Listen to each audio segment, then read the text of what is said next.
எப்படிப்பட்டவர்களாம்? புத்தியுள்ளவர்கள். 5 பேரு புத்தி இல்லாதவர்கள்.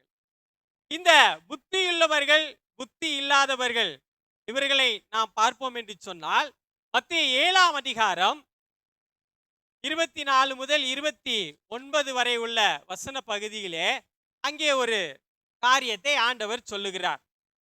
புத்தியுள்ள மனுஷன் யாரு? புத்தி இல்லாத மனுஷன் யாரு? இந்த இந்த இந்த வசன பகுதியின்படி அவருடைய வார்த்தையின் மேல் நம்முடைய வாழ்க்கையை கட்டி இருப்போம் என்று சொன்னால் நாம யாரு? புத்தியுள்ளவர்கள். அவருடைய வார்த்தை இல்லாதது மணல், அவருடைய வார்த்தை கல். ஆண்டவர் தான் கல்லு, கற்பார, கண்மலை அவர்தான். அவர் மேல் கட்டியிருப்போம் என்று சொன்னால், அவருடைய வார்த்தையின் மேல் கட்டியிருப்போம் என்று சொன்னால் நாம் புத்தியுள்ளவர்கள். அவர் வார்த்தை இல்லாத மணலின் மேல் கட்டியிருப்போம் என்று சொன்னால் நாம யாரு? புத்தி இல்லாதவர்கள்.